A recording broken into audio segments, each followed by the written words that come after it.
This is Cate Swannell for the MJA. Today our special guest is Associate Professor David Looke, who is President of the Australasian Society for Infectious Diseases. Welcome, Professor, and thank you for your time. Thank you, Kate. Back in 2012, you and a group of colleagues wrote a piece for the MJA talking about the upcoming global challenges for infectious diseases. That's correct. And you've just written another piece for us, which is coming out in our 16th of March Infectious Diseases issue, about sort of an update on that piece. Is antimicrobial resistance still the big worry? It's still one of the big worries Yeah. in the world, and I think the big difference that's occurred since we last wrote for the MJA has been that not only local governments but world organisations have really been galvanised by this threat and are now starting to do something. Whether it will be enough soon enough, we're still yet to see. Are you happy with Australia's response with the One Health program? Or? Yes, Australia's response has been actually terrific at a federal level.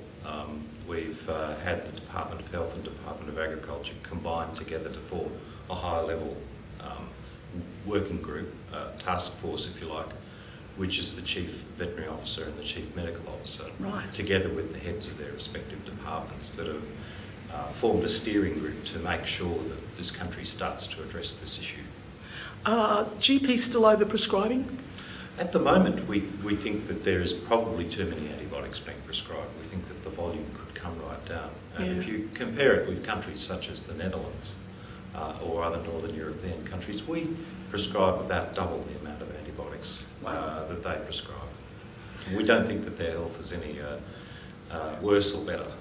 Somebody in the US, some multi-billionaire, has suggested a $2 billion prize for the development of new antibiotic classes.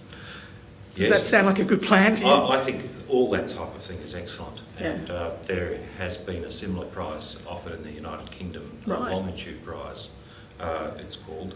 That's going to be for someone who makes a major development in this field. Anything in the offing here in Australia? Not that I've heard of, but I wouldn't be surprised if some of the big foundations might start to think that it's a good idea to really spur on. There's a lot of really bright people here that just need to have some funding and put to the challenge. Bit of an incentive, yeah. Because it's an expensive business, isn't it? You need to have some kind of incentive to... Certainly. Yeah. And I think too that we have to think not only do we need new classes of antibiotics, because that's what's kept us ahead of the game up until the last 10 years, is that new classes of antibiotics have continued to come out. But the last 10, 20 years has been, it's dried up. And there's a whole lot of reasons for that. And one of the reasons is it's just a lot harder to find something that's going to work. And perhaps what we have to start thinking about is lateral thoughts. Are we going to think about other ways of preventing infection so we don't have to use antibiotics? What about reintroducing antibiotics that might have gone out of favour? For example, I've heard that a few GPs are starting to prescribe Bactrim, for example. Yes. Particularly out in the rural, in the Indigenous communities, where it seems to be working pretty well. Well, certainly Bactrim or sulfatrimethoprim went out of favour about 20 years ago when it was realised that a lot of people were getting severe sulphur allergies. Yeah.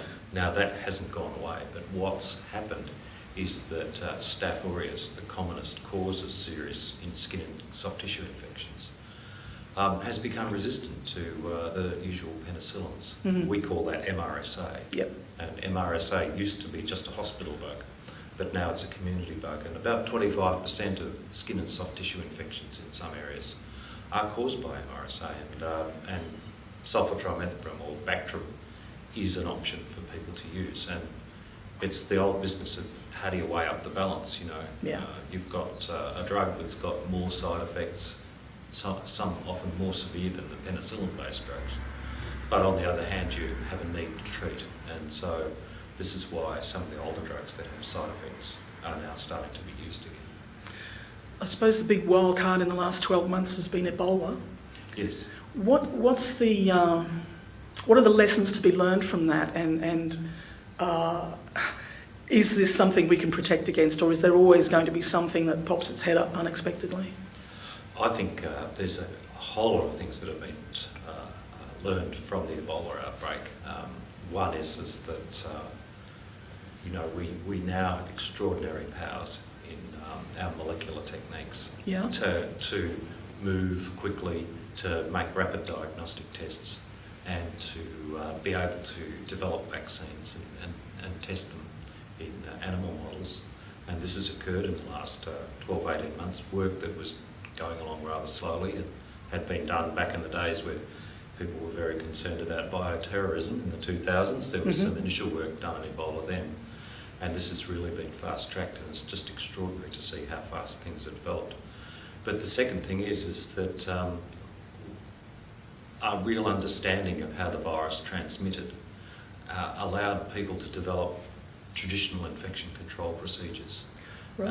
And put them in place so that they could set up treatment centres in the countries where this was a problem, in the really poor cities and poor suburbs of those cities, and develop techniques that actually, the great fear of, I think the CDC was predicting up to 1 million cases by last Christmas, just didn't eventuate, and that was purely because the world got together and put things in place and learned how to treat these people and offer them some type of hope if they're infected.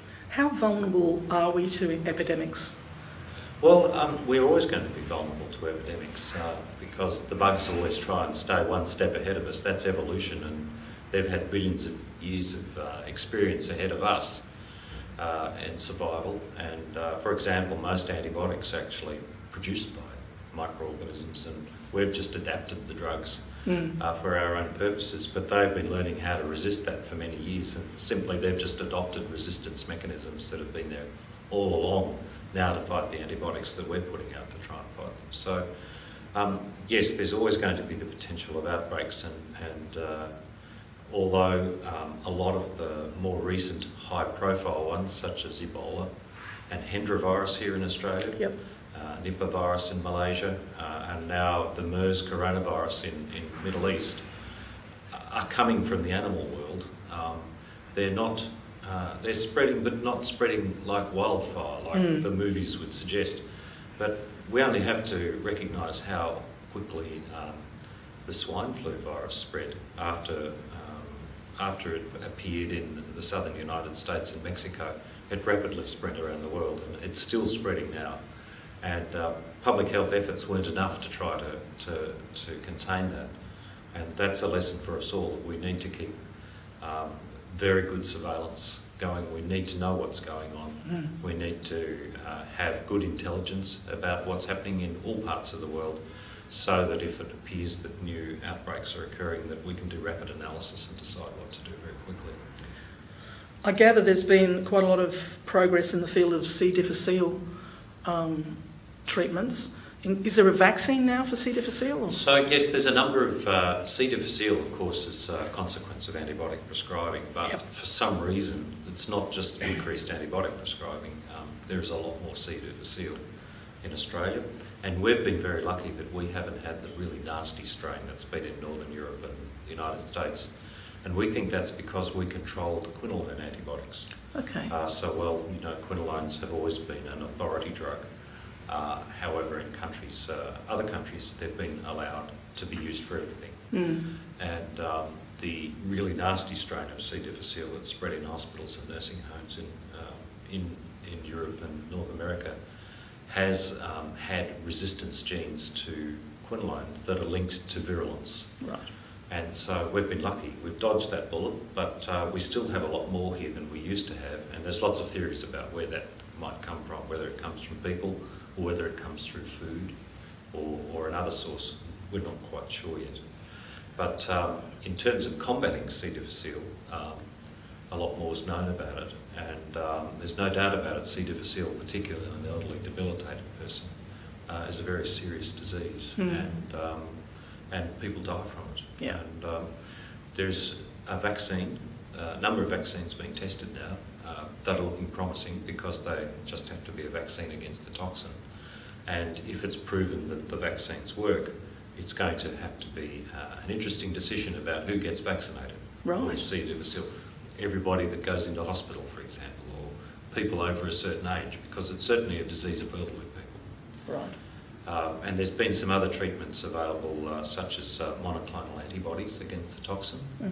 And the most one that's gathered most interest has been the fecal microbiota transplant. Yes. And commonly referred to as the poo transplant in that's the right. tabloids. Yes, lots of different names for it, and lots of different ways of doing it. Yeah. But it appears to be remarkably successful in for the people that get recurrent bouts. So some people, unfortunately, after they had C. difficile, as soon as the treatment stops, it relapses. Right. And it appears to be that if you reconstitute their bowel flora, it drives this organism away and stops it producing the toxin. What does that tell us about the mechanisms of the organism and the way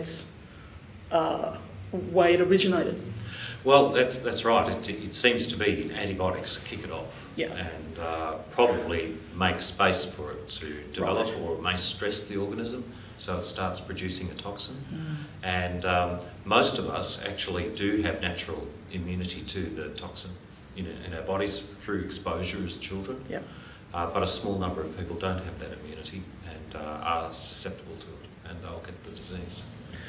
The other issue that's been getting a lot of airtime in the electronic media and the mainstream media has been the anti-vaccination movement. Obviously, with the reoccurrence of polio and measles in the US. How does the electronic media both harm and hurt efforts to keep us healthy?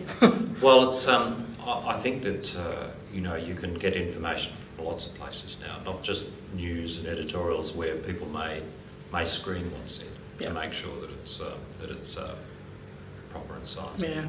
Is that you can go to websites anywhere and read whatever anyone's opinion is. The squeakiest wheel. And to a certain extent, a lot of the anti-vaccination movement, we can understand why people don't want their children to have needles and injections, and that there's a fear of the side effects and certain suspicion sometimes that maybe what they're being told by authorities is not correct. And I think this type of fear can be fuelled very easily. And there's also the argument, well, these diseases have disappeared out of the community now. Why should we have to vaccinate our children? Because that's why they've disappeared in the community. And it's sort of almost like a disease of philosophy. We need to teach people how to assess information and see how arguments are made. That necessarily negative doesn't mean the reverse point. Yeah.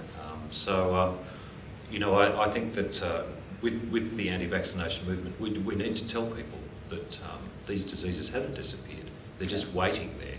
And for example, we've had a patient with diphtheria who died, who didn't have the vaccines as a child, and the organism can be carried by people who are vaccinated and passed on to people who are susceptible, and they get diphtheria. It's similar. And with measles vaccine, it's not 100% effective. Yeah. So even if people have vaccinated their children, there's going to always be a small proportion of children who are susceptible to measles. We don't know who they are.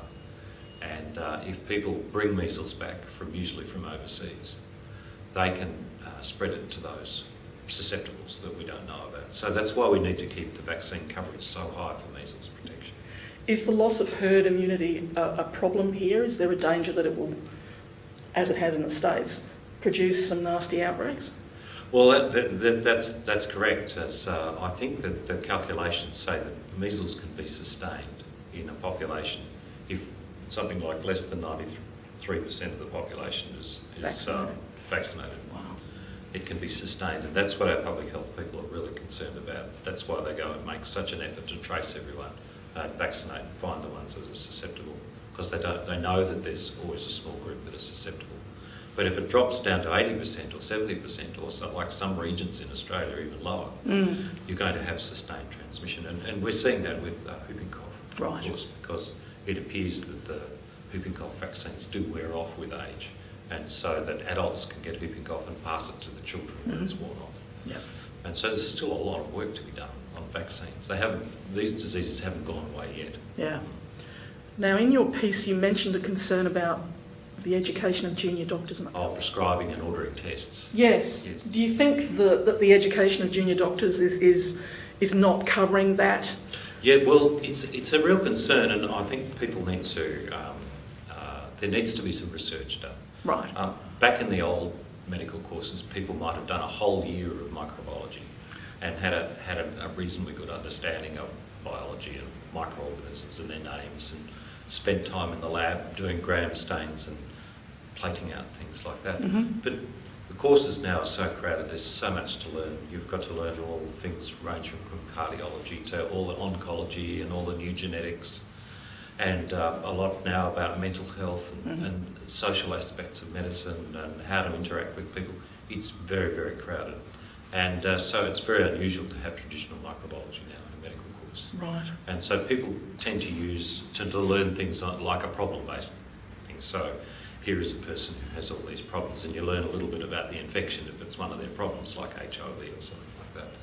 But you end up not having a systematic understanding, and we've shown that in the junior doctors, there's been some research now, have quite a sketchy understanding of microbiology, and therefore how antibiotics work and the basics.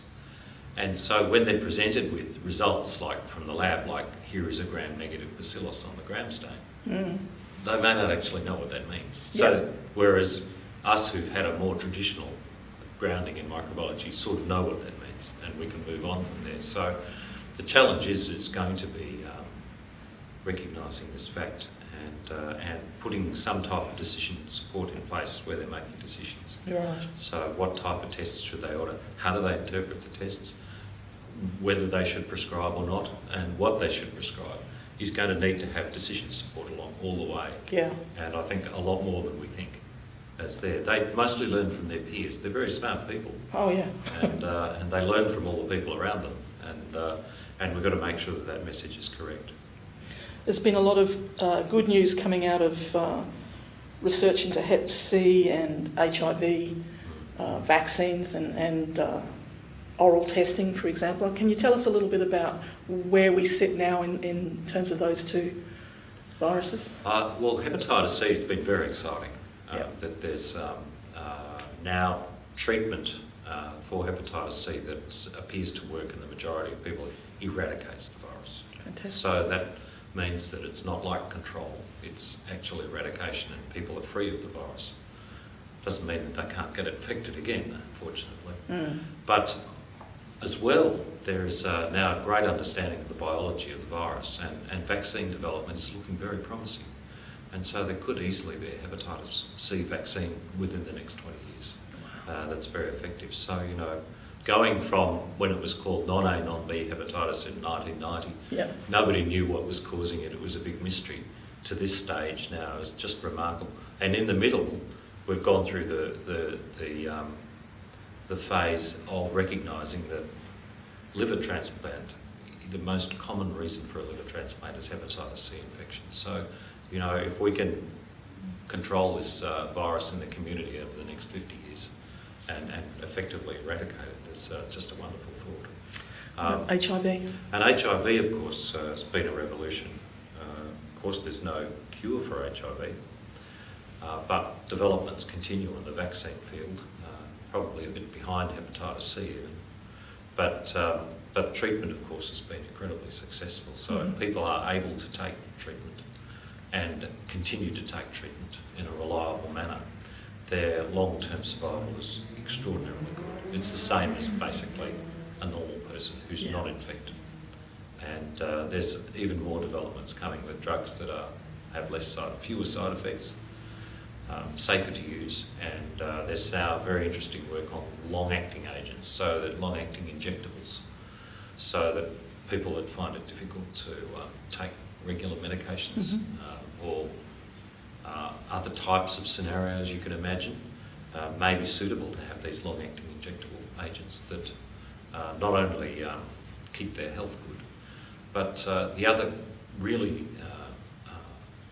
excellent aspect about HIV treatment is it reduces people's infectivity. It doesn't take it away, but it reduces their infectivity, so it can affect transmission enormously. Is the message getting through to the communities that need the message to get through to? Well, I don't know, because at the moment it appears that there's been a rise. And every year there's been a rise in the number of cases of HIV, and this appears to be occurring in the community of young men. And so it's the time with the Grim Reaper is well past, and the message needs to come back and be reinforced that risky sexual behaviour can risk HIV. Yeah. And we're seeing similar in syphilis and gonorrhea, that all the sexually transmitted diseases are actually rising year by year. So it's something that the community is going to have to really try and work out how we can actually reverse that trend. The Society's got your annual scientific meeting coming up, don't you? That's right. Yeah. What are the highlights that you're expecting from that? Well, there's a number of symposiums coming along. We're going to hear a report about Ebola from people that have been over there, so that's going to be excellent. We have a vaccinologist as our main speaker from the US who's going to come and talk about pneumococcal vaccines. And there's going to be a big symposium on rheumatic fever. Surprisingly, rheumatic fever is a big problem. Yeah? It has been a big problem in New Zealand and Northern Australia, so there's going to be a lot of work on rheumatic fever. What's kicked that off? Well, it's streptococcal infection has continued, and it appears that some people are more genetically susceptible, and so rheumatic fever continues to be an issue. So there's going to be a whole number of symposiums, and I haven't seen them yet, but we've had a huge number of people proffering papers as research, and there's always some very interesting things put up as new research and new ideas for us all to see. And it's in Auckland. So. Thank you for your time, Professor, and have a great time at your ASM. Thank you very much.